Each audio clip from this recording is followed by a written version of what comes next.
The Maryland Department of Health, Developmental Disabilities Administration, Self-Directed Services Training Series, Module 9, Self-Directed Services Forms, updated May 16, 2025. This training module will provide you with an overview of self-directed services forms. This training is a summary with important information on this topic. More information and requirements are found in the Medicaid Waiver Program applications, laws, regulations, guidance, and policies. The most updated information regarding self-directed services is published in the Self-Directed Services Policy and Manual that can be found on the DDA's website.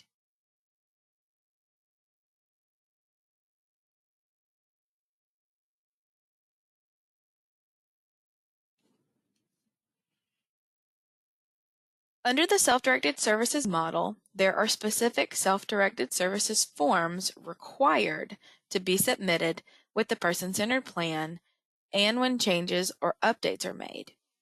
They include the Rights and Responsibilities form, which is required for both the self-directed services and traditional service delivery models, the Participant Agreement form, and the Family as Staff form. These required forms were first mentioned in the Person-Centered Planning training module. We will go into more detail during this training module.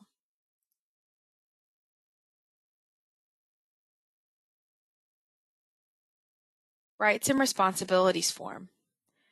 Everyone who receives services from the DDA has both rights and responsibilities.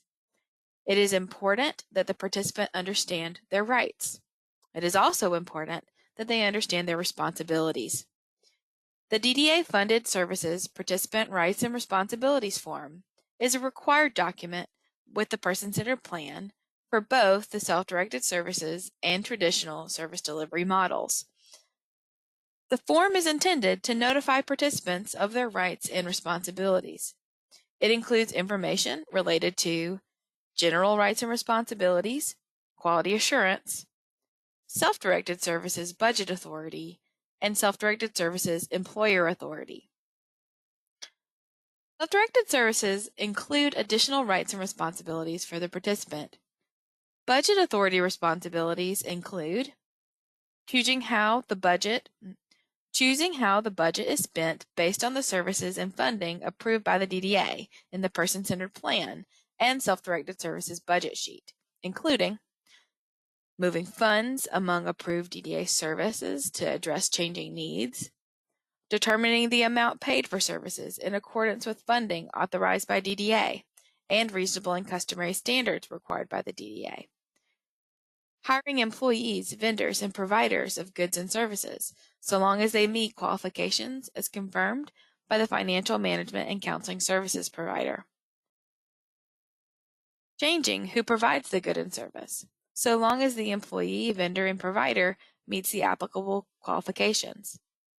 Scheduling the provision of services. Specifying any additional qualifications for employees, vendors, and providers of services beyond the minimum qualifications required by the DDA. And reviewing and approving employee, vendors, and providers invoices or timesheets for actual services rendered and to prevent Medicaid fraud. Budget authority responsibilities also include all expenditure of Medicaid waiver funding must be in accordance with the approved person-centered plan and self-directed services budget sheet and meet program requirements. Budget authority also includes the responsibility to not exceed the amounts allocated in the self-directed services budget sheet during the year, including all costs for employee wages, taxes, workers' compensation, insurance fees, and any legally required paid leave. Complying with all requirements to keep accurate notes, promptly completing payroll, verifying accuracy of timesheets and invoices, signing time cards, and completing tax documents. The responsibility for documentation to support a timesheet claim for payment, including but not limited to timesheets and invoices that are verified as true and correct, and submitting claims for payment for goods and services authorized by the DDA that were actually provided. The DDA, The Maryland Medicaid Program and other agencies responsible for overseeing taxpayer funds have the right to review all records related to services demonstrating the DDA waiver program funding requested and the goods and services were actually received. Self-directed services employer authority includes compliance with applicable employment laws, decision-making authority over individual direct support staff who are to provide the DDA waiver program services in accordance with applicable employment laws and DDA waiver program requirements, including recruiting and selecting staff for employment, hiring, managing, and terminating staff from employment, verifying staff qualifications, including obtaining a criminal history and/or background check investigation, provided that the financial management and counseling services provider must confirm independently that the potential staff person meets minimum qualifications to receive funding for services from DDA waiver program, determining staff duties in accordance with the DDA operated waiver program's requirement for the services, determining staff wages and benefits subject to funding approved by the DDA and other DDA requirements, scheduling staff, orienting and instructing staff in their duties, supervising staff, evaluating staff performance, and verifying time worked by staff and approving timesheets. Employer authority also includes responsibilities for submitting claims for payment on behalf of staff to the financial management and counseling services provider, establishing a backup plan to ensure health and safety in case staff is not able to work, choice or requirement to hire a support broker to provide employer-related coaching and mentoring, responsibilities for ensuring that the choices made in managing services under the self-directed services delivery model do not negatively impact health, safety, or welfare, and responsibilities to keep accurate records of all services and goods received which are funded by the DDA-operated Medicaid waiver program for up to 6 years from the date received.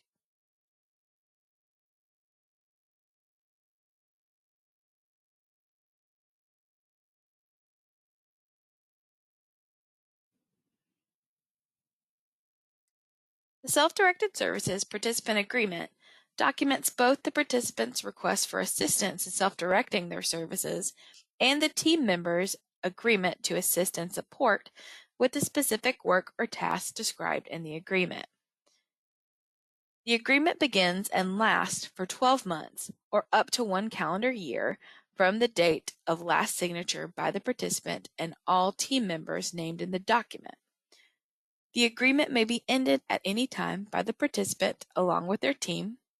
The participant or their team must provide written notice to the participant's coordinator of community services and team members if the agreement is ended. The participant must meet all of the requirements as listed in the agreement. The agreement includes the listing of all members of the participant's person-centered planning team and their roles as shown in this slide. The coordinator of community services must assist the participant and their team to complete the agreement per the participant's preferences and best interest. The coordinator of community services must assist the participant and their team to update the agreement if any changes are requested by the participant or their team members. The coordinator of community services must review the document with the participant on a quarterly basis to make sure that the team members are those that the participant chooses, and to confirm that each team member's agreement to assist and support the participant as stated in the document is current. The coordinator of community services must make sure that the participant's team roles and responsibilities do not conflict with program requirements and rules. The participant and their team members, as applicable, must review the document completely before they sign it. The participant and each team member, as applicable, must sign the last page, and the participant's name should be listed on page 3 of the agreement.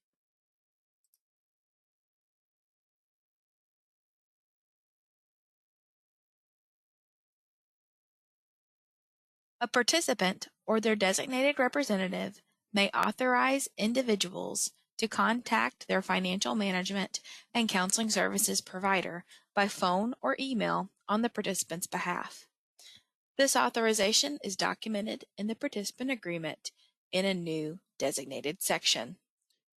When another individual is authorized to contact the financial management and counseling services provider on the participant's behalf, the participant or their designated representative may be, but does not need to be, on the phone call. The participant, their designated representative as applicable, and their coordinator of community services must be copied on all emails to the financial management and counseling services provider. This authorization may be used regardless of whether option 1, 2, or 3 is selected in the participant agreement. These authorized individuals may not make decisions about the participant's services or supports, but may discuss issues and address questions with the financial management and counseling services provider. The information must be shared with the participant, their designated representative as applicable, and their coordinator of community services.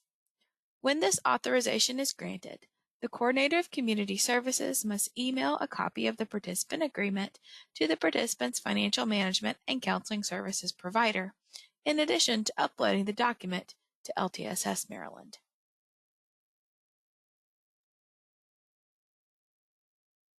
The participant agreement signature section includes required signatures. Signing the participant agreement acknowledges that the document has been reviewed and the signer agrees to its contents. All team members mentioned must sign the agreement too.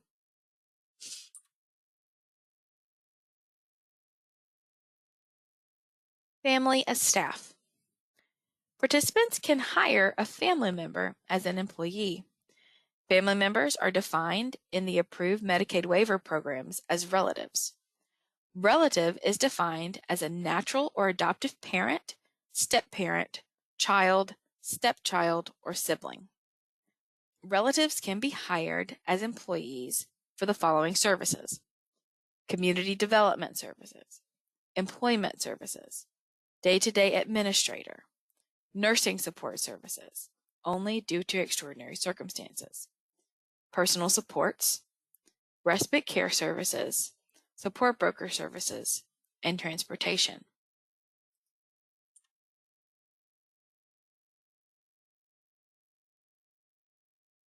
To hire a relative, the participant must show all of the following are true.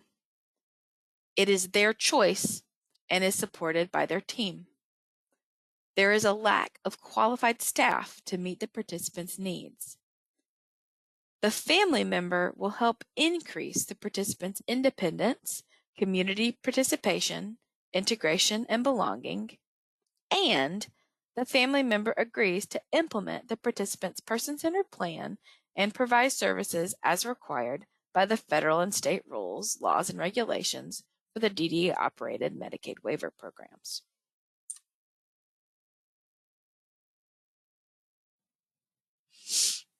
The DDA Self-Directed Services Family of Staff form is used by all participants who are self-directing. Participants use it to inform their team, coordinator of community services, financial management and counseling services provider, and the DDA if they are hiring a relative to provide an approved Medicaid waiver service. The form is required even if the participant is choosing to not hire a relative. The DDA Self-Directed Services Family of Staff form must be submitted in LTSS Maryland with the person-centered plan, including an initial person-centered plan, a revised person-centered plan, and annual person-centered plan. The DDA Self-Directed Services Family of Staff form must also be submitted when there is a change in information noted on the form. If a relative is hired as support broker, no other relatives may be hired as staff. Support broker services are required when a relative, legally responsible individual, representative payee, or guardian serves as paid staff to assure proper oversight and quality assurance, as well as reduce conflicts of interest.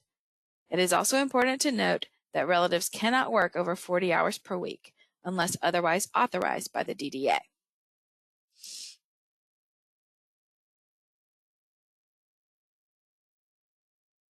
In order to be cleared to work by the financial management and counseling services provider and receive payment for services, all employees of participants who self-direct must meet all qualification requirements as listed in the DDA-operated Medicaid waiver program and guidance.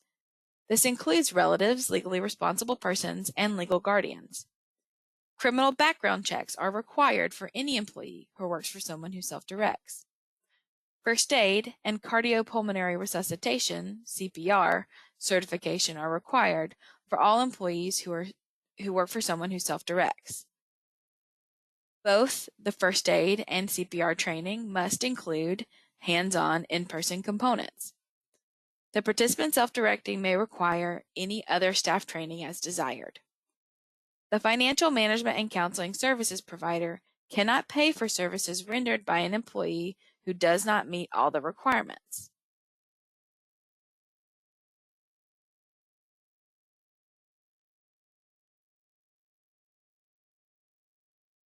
The Family of Staff Form, Section 1.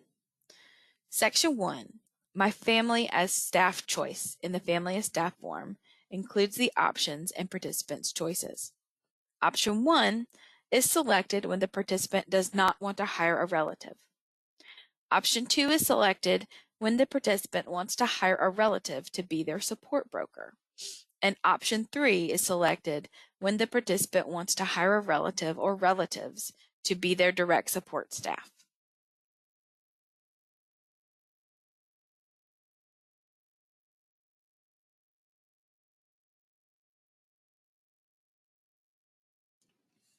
The Family as Staff Form, Section 2. If options 2 or 3 are chosen, Section 2 of the Family as Staff Form must be completed, including listing the name of each family member, listing their relationship to the participant, listing the Medicaid waiver service they are providing, listing their rate of pay, which must be within the DDA's reasonable and customary standards, listing the number of hours per week they will work, up to 40 hours unless authorized by the DDA, describing why hiring the people listed in the participants is in the participant's best interest, describing why hiring the people listed is in the participant's best interest, describing how having a family member as staff will help the participant to be more integrated in their community, describing how having a family member as staff will increase the participant's independence, describing how having a family member as staff will expand the participant's circle of support or natural supports, and describing any special circumstances.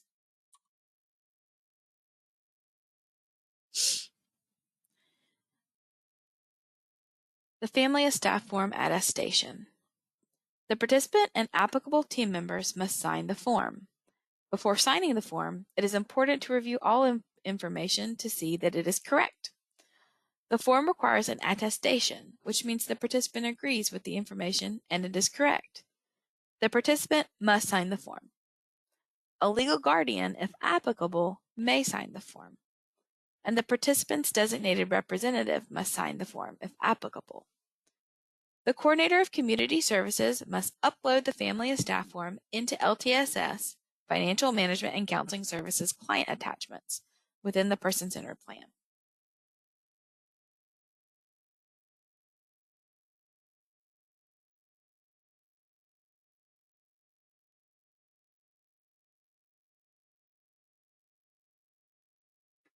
It is important to note that spouses cannot serve as staff with the exception of support broker services. A spouse can provide support broker services but cannot be paid for the service by the Medicaid waiver program.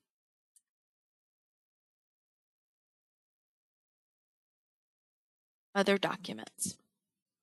Under both the self-directed services and traditional models, the person-centered plan can also include several other documents to demonstrate needs, plans, and strategies to support health and behavior challenges, and service implementation plans with vendors and providers, such as daily schedules, behavior support plans, nursing care plans, professional assessments, and service implementation plans. More information about these documents can be found in the Person-Centered Plan Manual and DDA policies.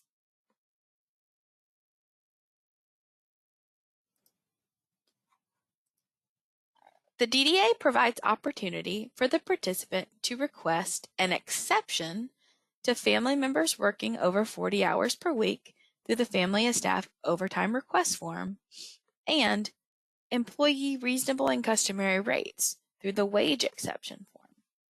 The participant's coordinator of community services completes both forms with supporting documentation provided by the team.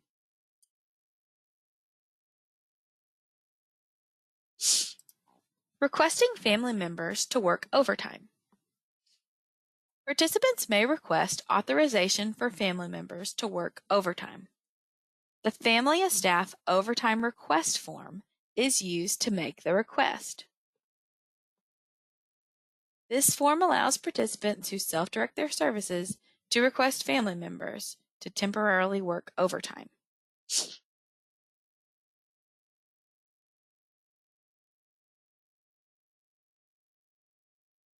Participants who self-direct their services are responsible for ensuring that overtime work does not overutilize funds or units in their self-directed services budget.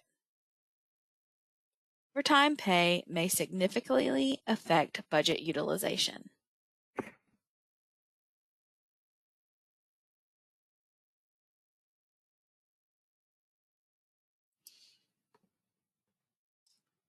The DDA approves two types of family member overtime request. Brief requests are for 14 days or less. Examples include due to serious inclement weather, sickness of the participant, sickness of another employee, or other important reasons as reviewed and determined by the DDA. The broadcast is now starting. All attendees are in listen-only mode.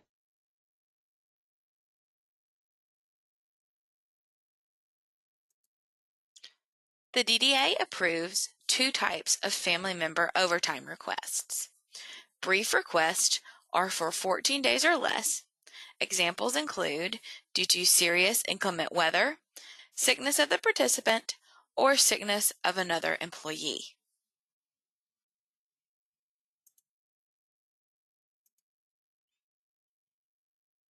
Temporary requests are for 15 to 90 days due to sudden notification of an employee's resignation, sudden notification of an employee's death, sudden notification of an employee's intention to use unpaid leave, emergency termination of an employee due to fraud, waste, or abuse, or inability to hire employees.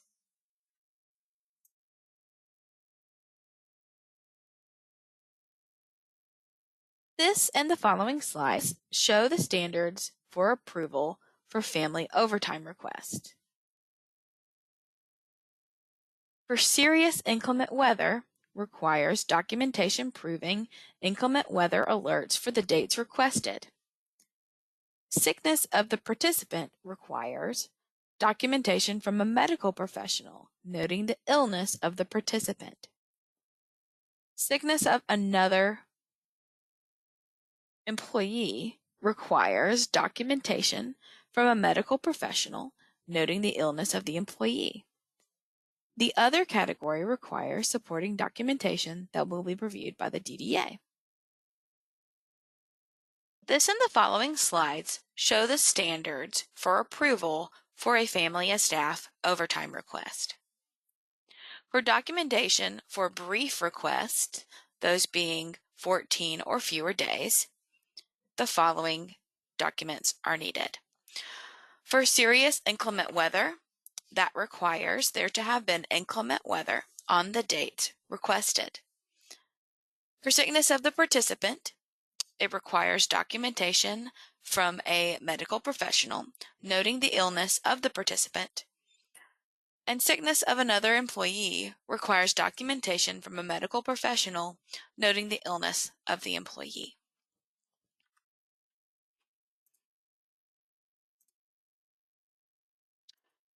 The documentation requirements for temporary requests, Those from 15 to 90 days are the following. Sudden notification of an employee's resignation requires a letter signed by the employee with the date of resignation noted. Sudden notification of an employee's death requires a signed attestation from the participant.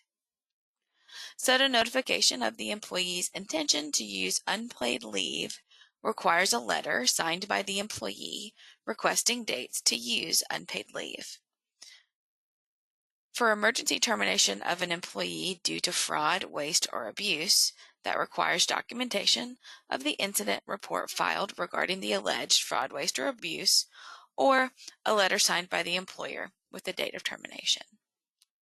Inability to hire employees requires documentation that the job position in question was advertised for the previous 2 weeks, and documentation that at least 3 interviews for the position were scheduled with 3 different applicants, and documentation that the interviews were not attended, or that the applicants did not meet the written requirements of the job description, or that the applicant refused to accept an offer for the position. At least one reason for the wage exception must be chosen from the following. Lack of available workforce. Intensity of the participant's behavioral or health support. Uncommon hours or schedule. Expectation of short duration of employment. History of high staff turnover. Employee certifications or specialized training. Employee's years of experience. Employee's longevity with the participant, or other. Supporting documentation for the reasons must be uploaded with the request. We will review exactly what documentation is required for an approval in the next slides. At least one reason for the wage exception must be chosen from the following. Lack of available workforce. Intensity of the participant's behavioral or health support. Uncommon hours or schedule. Expectation of short duration of employment. History of high staff turnover. Employee certifications. Employee specialized training.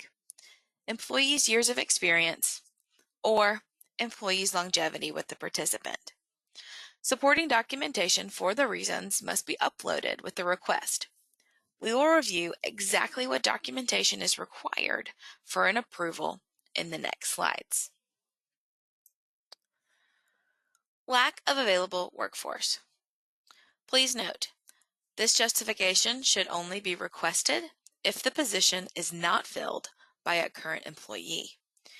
Documentation requirements include documentation that the job position in question was advertised for the previous 2 weeks, and documentation that at least 3 interviews for the position were scheduled with 3 different applicants, and documentation that the interviews were not attended, or that the applicants did not meet the written requirements of the job description, or that the applicants refused to accept an offer within the reasonable and customary range.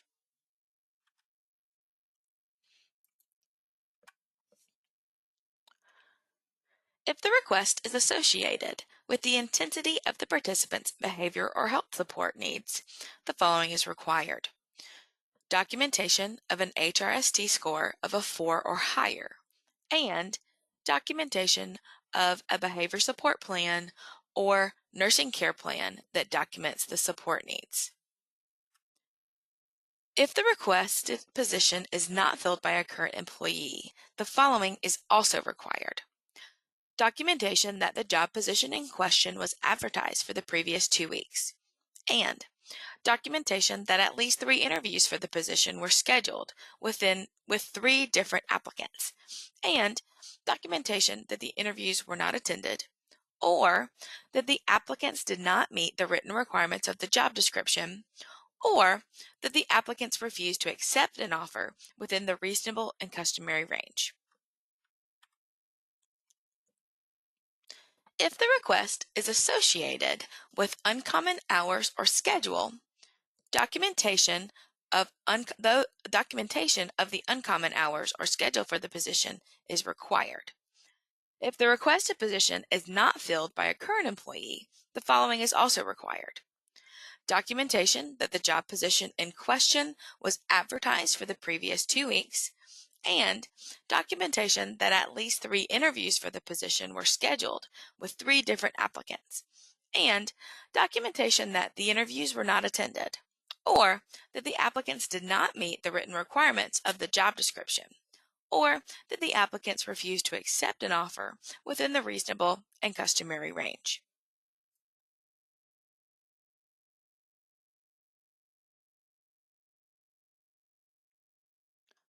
If the request is associated with the expectation of short duration of employment, the following is required: written attestation that the employer plans to employ the employee for no more than 30 days.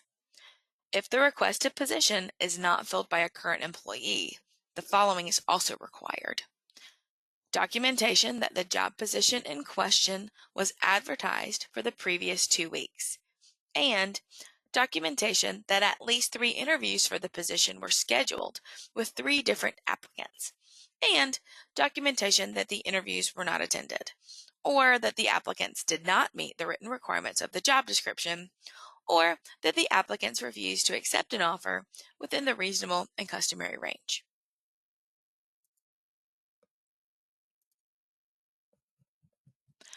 If the request is associated with a history of high staff turnover, the following is required: documentation that the position has had 3 or more employees in the same position in the past 365 days, and documentation that shows each of the employees resigned or were terminated with documented cause.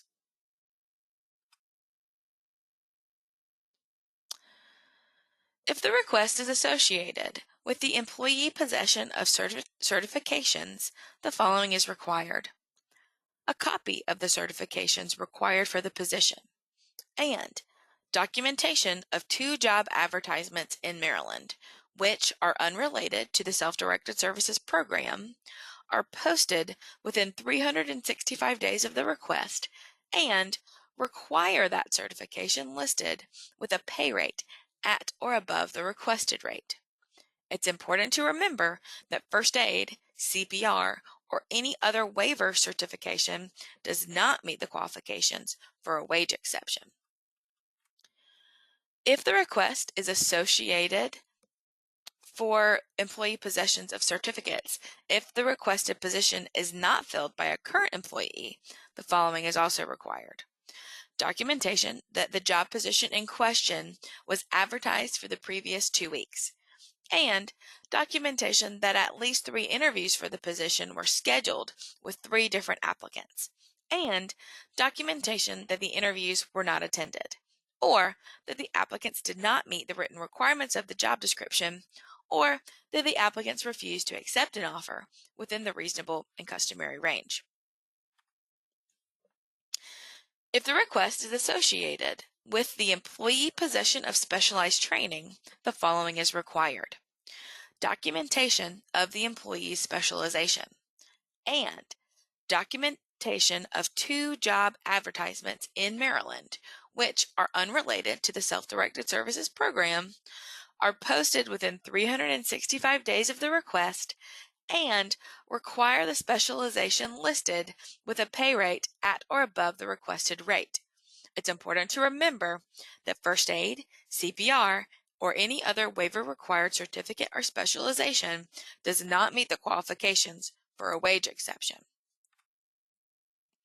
If the requested position is not filled by a current employee, the following is also required: documentation that the job position in question was advertised for the previous 2 weeks, and documentation that at least 3 interviews for the position were scheduled with 3 different applicants, and documentation that the interviews were not attended, or that the applicants did not meet the written requirements of the job description, or that the applicant refused to accept the offer within the reasonable and customary range.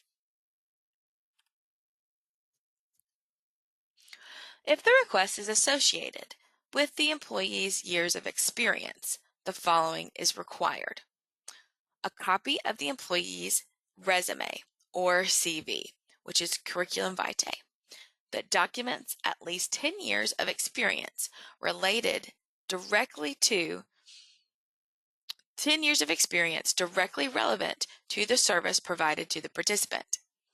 If the requested position is not filled by a current employee, the following is also required. Documentation that the job position in question was advertised for the previous 2 weeks, and documentation that at least 3 interviews for the position were scheduled with 3 different applicants, and documentation that the interviews were not attended, or that the applicants did not meet the written requirements of the job description, or that the applicant refused to accept an offer within the reasonable and customary range. If the request is associated with an employee's longevity with the participant, the following is required.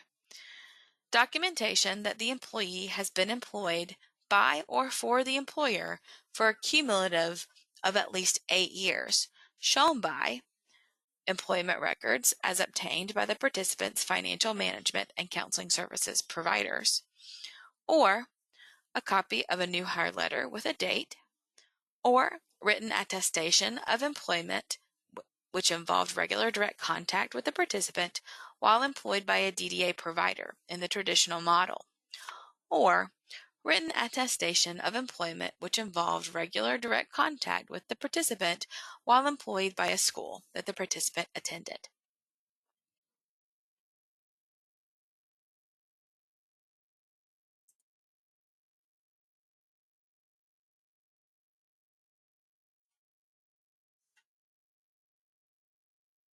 All wage exception forms that do not meet the listed standards are denied and returned to the participant with appeal rights.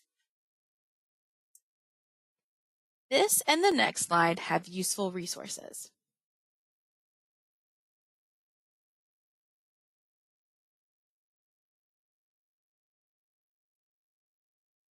Summary. Required forms for all participants self-directing their services include Participants' Rights and Responsibilities Form, which notifies participants of their rights and responsibilities.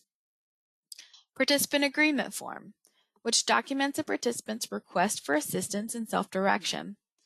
And the Family of Staff Form, which documents a participant's desire to hire or not hire relatives as employees. Other forms can be used to request exceptions to the self-directed services standards, including the Family Overtime Request Form, which is used to request a family member employee to work over 40 hours a week for a determined period of time, and the Wage Exception Form, which is used to request a higher wage for an employee above the reasonable and customary rate. These forms are submitted by the Coordinator of Community Services and require documentation to be provided in order to be approved. This ends Module 9.